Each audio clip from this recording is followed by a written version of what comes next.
Senhor secretário, obrigado por nos receber no Tesouro. Agradecemos. Obrigado, Brian. Fico feliz de tê-los aqui. Sim, não, isso é especialmente em 15 de abril. Sim, dia do imposto, claro. E claro, o senhor secretário, estamos aqui no dia do imposto. A confiança do consumidor tem estado sob pressão.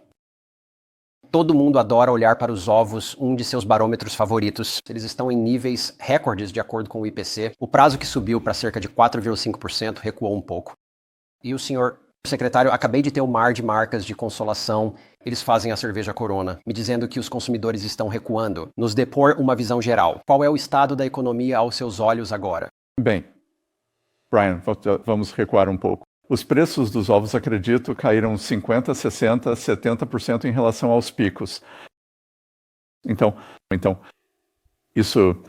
herdamos uma inflação dos ovos quando o presidente Trump assumiu o cargo. Acho que os preços dos ovos subiram 200 e poucos % sob a administração anterior e apenas através de abate de menos galinheiros e algumas importações do que conseguimos aliviar isso. Então, verificar e a confiança do consumidor, estamos vendo alguma preocupação nos dados das pesquisas, mas não vimos nada nos dados concretos. Então, um mercado de trabalho muito, muito sólido na semana passada, com um aumento de 228 mil versus uma expectativa de cerca de 150 mil. E temos muitos CEOs que vêm, especialmente de instituições financeiras, já que estamos aqui no Tesouro, e eles estão vendo um crescimento sólido nos gastos com o cartão de crédito. Eles acham que o consumidor está em boa forma, as empresas estão em boa forma. Então, na minha vida anterior, no setor de investimentos, no que não éramos bons. E eu acho que é muito difícil ser muito bom em prever os números macroeconômicos. Mas o que fizemos foi formar um mosaico. Chamávamos isso de micro. Então, um monte de pontos de dados micro impulsiona a economia como um todo. E, por enquanto, não vejo nada alarmante nos pontos de dados micro. O que você diz? Você mencionou que na sua vida anterior, é claro, você foi um gestor de fundo de hedge, longa carreira. Temos Jamie Dimon dizendo que uma recessão é provável. Apenas ontem, o CEO da Goldman Sachs, David Solomon, disse que a perspectiva de uma recessão aumentou. Você conhece bem esses líderes. O que você diz para essas pessoas que estão preocupadas com uma recessão? Olha, eu acho que o ciclo de notícias, por qualquer motivo, está focado na política tarifária e na política econômica de Trump, que eu faço parte da equipe. Responsável por implementá-la é realmente um banco de 3 pernas. Então, as tarifas estão recebendo a maior parte da publicidade agora, mas estamos tendo muita sorte. Ou um progresso muito bom. Não é sorte, porque foi muito trabalho duro no projeto de lei tributária. Então, o projeto de lei tributária ela está avançando pelo Senado, avançando pela Câmara. Acho que vamos ter alguma permanência para os cortes de impostos. E o Jobs Act de 2017, provavelmente até o 4 de julho. E acho que isso dará certeza às pessoas. E então a terceira perna é a desregulamentação. Então, as tarifas entraram rapidamente, impostos até o meio do verão, mas com a desregulamentação, podendo representar economias substanciais para as famílias, entrará em vigor no 3º e 4º trimestres. Por que você acha, então, que pessoas como Jamie Dimon e David Solomon estariam preocupadas? Olha, esse é o trabalho deles, é se preocupar. Mas, novamente, acho que há toda essa conversa sobre tarifas. E o que nos preocupa, e eu venho de Wall Street, acho que Wall Street pode continuar indo bem, mas estamos focados na Main Street. E meu primo, que mora na costa da Geórgia, me ligou e disse, sabe, parabéns, a gasolina aqui está a 1,98, está abaixo de $2 pela primeira vez. Então, sabe, acho que temos que olhar para isso de uma forma holística, como tudo o que está acontecendo. Existe algo chamado FCI, ou Índice de Condições Financeiras. E isso é uma combinação do que o mercado de ações está fazendo, o que as taxas de juros estão fazendo, o que a energia está fazendo, o que a moeda está fazendo e as condições financeiras ainda estão em uma posição muito boa. Alguns especialistas com quem falei, senhor secretário, reconhecem que os preços da gasolina caíram, mas também dizem que isso é porque a economia desacelerou. Qual é a sua posição sobre isso? Bem, veja, todo mundo quer ter as duas coisas. Que há 2 semanas havia todas essas histórias e, como você sabe, Brian, isso este ano. Tentei não falar sobre o mercado de ações porque ele é realmente uma proposta de longo prazo. E é mais divertido quando sobe no curto prazo, menos quando desce, mas as pessoas devem estar nele para o longo prazo.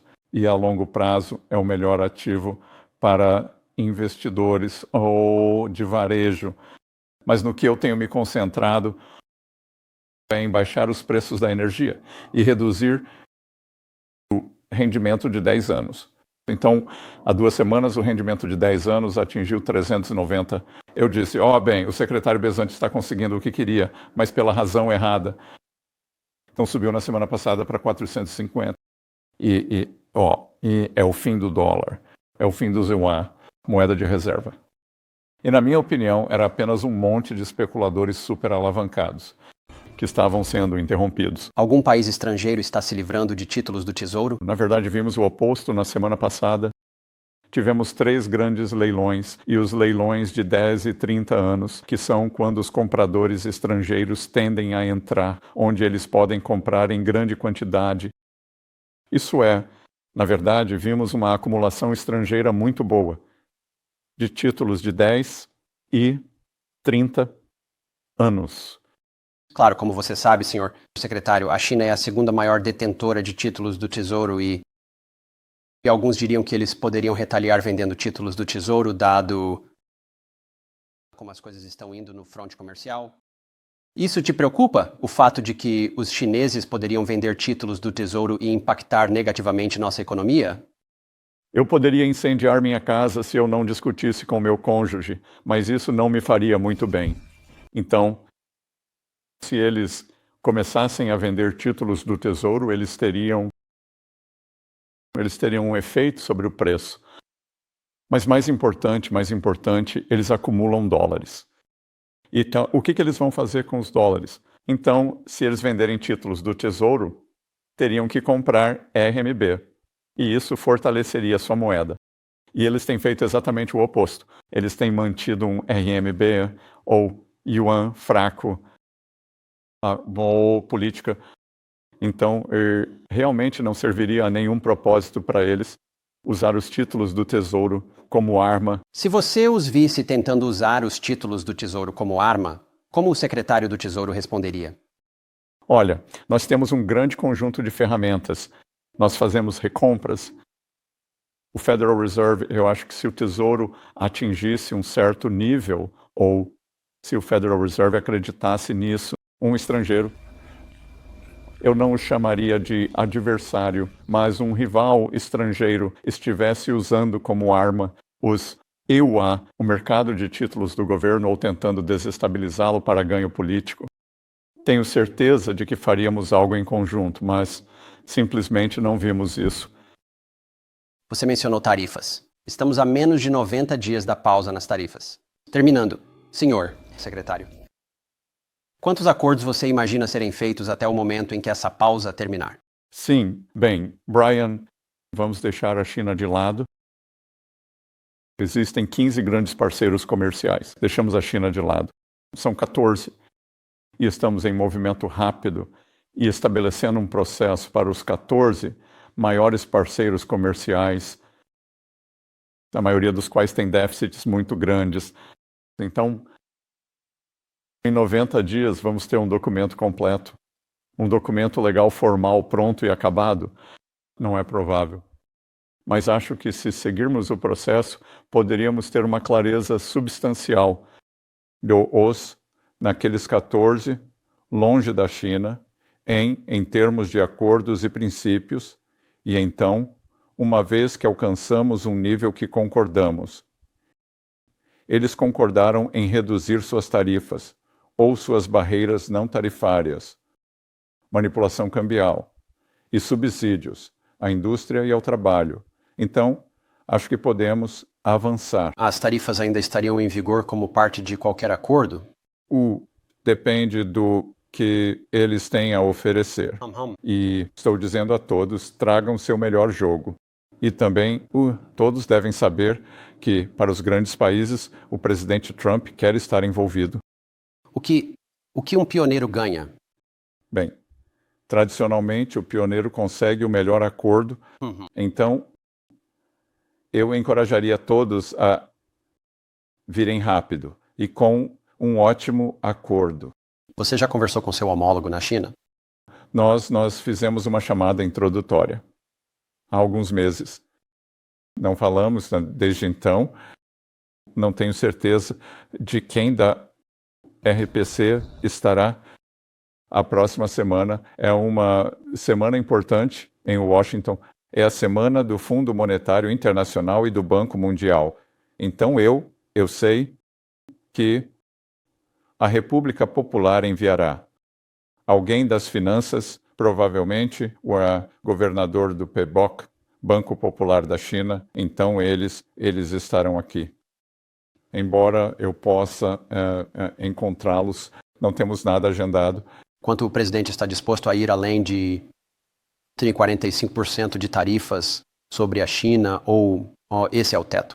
Veja, eu acho que ninguém pensa que essas são sustentáveis a longo prazo, mas com o presidente Trump, eu não vou revelar a sua estratégia de negociação em uma rede amplamente vista como o Yahoo.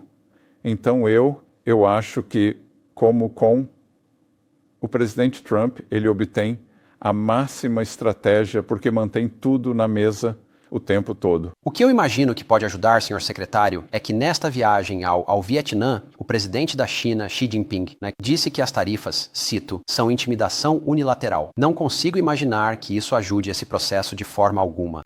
Veja, o Emer, também eu acho que o ministro do Comércio chinês disse que as tarifas eram uma piada. E eu não sei, e talvez os chineses tenham um senso de humor diferente do que eu tenho. Mas eu não acho que haja algo engraçado nisso. Mas também não acho que haja algo engraçado, sobre o roubo de propriedade intelectual que eles fizeram, os bloqueios que tivemos no comércio recíproco com eles, as tarifas que eles impuseram, os subsídios que eles fazem para o trabalho, para a indústria. Então, eu não vejo nada de engraçado nisso. Qual é o melhor cenário final, você acha, para a relação com o ZWE? E a China em termos de tarifas? Bem, Brian, você sabe, para seus espectadores, e eu costumava ensinar história econômica, então se você me der um momento ou dois, houve muitos grandes acordos comerciais e cambiais nos anos 1980. O presidente Reagan fez acordos automotivos com o Japão. Então, houve algo chamado Acordo Plaza, Acordo do Louvre, e o que era importante e diferente sobre esses acordos era que nos anos 80, nossos rivais econômicos eram nossos aliados militares. Então, a maioria dos europeus e os japoneses, e depois havia a União Soviética, e então a China. Mas a China realmente não era uma força naquela época. O que é muito diferente desta vez, e estamos em águas desconhecidas aqui, é que pela primeira vez, nosso maior rival econômico também é um rival militar. Então, teremos que lidar com isso de uma maneira diferente. Agora, eu acho que os chineses, eu acho que eles reconheceriam, mas têm sido relutantes em fazê-lo. E todo macroeconomista que segue a China, que eu conheço, acredita que os chineses precisam fazer um grande reequilíbrio. Eles são a economia mais desequilibrada na história do mundo moderno e favorecem a produção e a manufatura em detrimento do consumidor. E em relação à sua participação na população mundial, em relação à sua participação no PIB, eles exportam mais do que qualquer outro país já exportou. Então, o primeiro contorno de um acordo seria que eles tomassem medidas para aumentar o consumo, ajudar as famílias e parar o subsídio ao setor manufatureiro. E então, um bom acordo pareceria que eles reequilibrassem em direção a mais consumo, menos manufatura subsidiada pelo Estado. No Zero-Urheim, temos um pouco menos de consumo e trazemos de volta uma base manufatureira. E isso poderia funcionar muito bem juntos de uma maneira simétrica. Mas, não vimos nenhum interesse da parte deles em fazer isso. Parece que há muito a ser feito, senhor técnico e senhor secretário, para chegar a um acordo com a China. Veja, são duas grandes economias. Acho que a boa notícia, no final das contas, é que o presidente Trump e o presidente Xi têm muito respeito um pelo outro. Eles já estiveram em contato antes e já fizeram acordos juntos. O mercado ficou animado porque certos eletrônicos serão excluídos das tarifas. Essa exclusão, isso aconteceu após uma conversa com o CEO da Apple, Tim Cook. Eu não estava. E em uma exclusão.